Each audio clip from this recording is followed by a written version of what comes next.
Hi, I'm Bob Birch, Web Technology Specialist with NDSU Agriculture Communication, and I want to show you how you can display tweets in your Ag CMS site using a Twitter widget.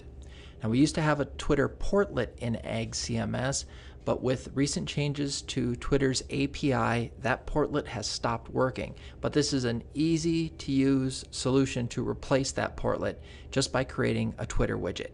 And to start, you need to go to twitter.com and log in with your Twitter account. I'm going to sign in here with the NDSU Ag Communication Twitter credentials. We'll sign into Twitter.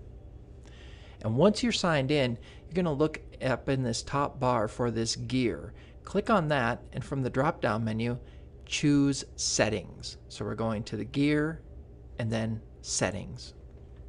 From the Settings screen, we're going to choose the Widgets link over here on the left-hand side. You see there's Design and Apps. We're looking for widgets. We're going to create a Twitter widget that we're going to be able to embed in our Ag CMS site using an Ag CMS static text portlet. So let's go ahead and create our first widget. You can see I don't have any widgets currently existing for this account. And to create a new one, I click the Create New button. Makes a lot of sense. There are a number of different widgets that I could create here: a search widget, a Twitter list widget, a favorited tweets widget. The default here is user timeline, and that's what we want. We want to display all the tweets from a particular account, just get them displayed on an Ag CMS site. So you can see over here in the preview area what that widget is going to look like, and it's going to look very similar to that when we put it in our Ag CMS site.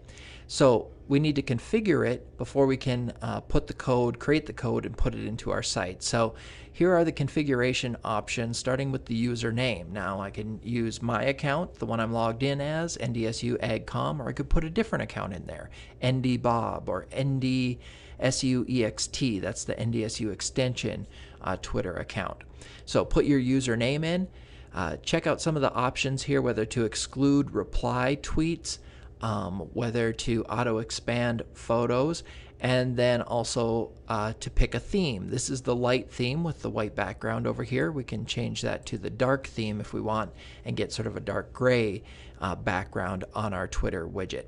I'm going to change that back to light, and once I've got all my configuration done, I just click the Create Widget button.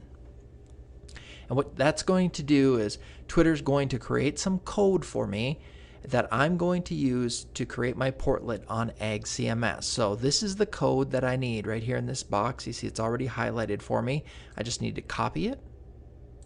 And now we're going to take that code over into Ag CMS and create a portlet that will display our Twitter widget. So here I am, I'm logged into an Ag CMS site, and to create my portlet, I start with the Manage Portlets link at the bottom of the left-hand column or the right-hand column. I'm going to put my Twitter widget in the right-hand column, so I'm going to jump over here and choose Add Portlet, and now I need to select a portlet from this list. You'll see this Twitter portlet down here. That soon will be going away. It'll be hidden from your view because that's the portlet that no longer works with the change to the Twitter API. So in order to use our Twitter widget to display tweets, we need to choose the static text portlet. So here's the static text portlet, and I have my code from Twitter copied to my clipboard.